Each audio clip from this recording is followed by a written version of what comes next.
जिंदगी मिली है सफलता के लिए और तुम सफल होगे ही। कृष्ण कहते हैं कि सफलता निश्चित है और वो संभव है, असंभव की बात नहीं है। सफलता संभव है, ये समझ लो। कृष्ण जहाँ साथ है वहाँ सफलता ही है, कृष्ण जहाँ साथ है वहाँ असंभव भी संभव है। सफलता के लिए प्रयास करना होगा और उसका तरीका समझना होगा, और उसी तरीके को समझने के लिए कहानी प्रस्तुत है कि एक समय की बात है कि एक राज्य में बहुत धैर्यवान और सकारात्मक सोच वाला एक राजा था। उस राजा का नाम था विक्रम सिंह। राजा विक्रम सिंह के सैनिक अपने राजा की हर आज्ञा का पालन करते थे। राजा विक्रम सिंह अपनी प्रजा का बहुत ध्यान रखता था। राजा विक्रम सिंह की प्रसिद्धि देखकर आसपास के राज्य के राजा उसकी सफलता से खुश नहीं थे। वो हमेशा विक्रम सिंह के बारे में नकारात्मक ही सोचा करते थे। एक बार पड़ोसी राज्य के राजा ने विक्रम सिंह के राज्य पर आक्रमण करने की योजना बनाई और एक दिन मौका पाकर पड़ोसी राज्य के राजा ने विक्रम सिंह के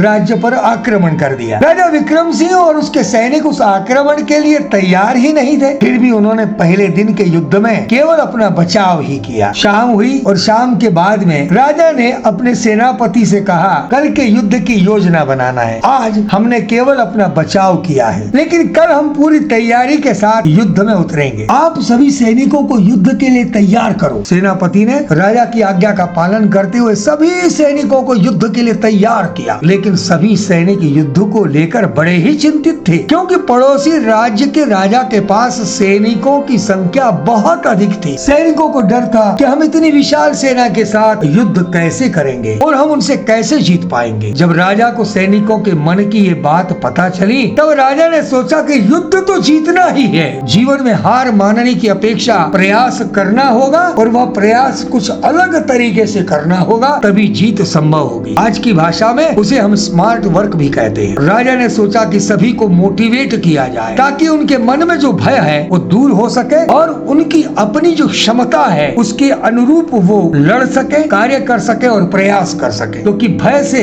सैनिक अपना परफॉर्मेंस सही ढंग से नहीं दे पाएंगे। राजा ने चतुरता दिखाई और अपनी सेना से कहा कि युद्ध तो करना ही है और जीतने की कोशिश भी करना है। ऐसा कहकर राजा ने एक सिक्का अपनी सेना को दिखाते हुए कहा कि इस सिक्के को उछाल कर देखते हैं कि हमारी जीत होगी या हार होगी। अगर इस सिक्के में हेड आया तो जीत हमारी ही होगी, और अगर टेल आया तो फिर हमारी हार होगी। सभी को यह आइडिया अच्छा लगा। सभी बहुत उत्सुक हुए कि देखते हैं कि क्या होता है। जब राजा ने सिक्का उछाला तो सिक्का उछलकर ऊपर आसमान की ओर गया। सभी सैनिक मन में सोच रहे थे कि पता नहीं क्या आएगा, और जब सिक्का उछलकर जमीन पर गिरा तो सभी हैरान थे। उसमें हेड आया और सभी सैनिकों में खुशी की लहर फैल गई, और सभी ने एक स्वर में कहा कि अब जोरदार लड़ाई करेंगे और हम ही जीतेंगे। इस जोशीले वातावरण से राजा खुश हो गए। सभी सैनिक उत्साहित हो गए और उनमें एक नई ऊर्जा आ गई। दूसरे दिन जब युद्ध शुरू हुआ तब विक्रम सिंह की सेना ने पड़ोसी राज्य की सेना के साथ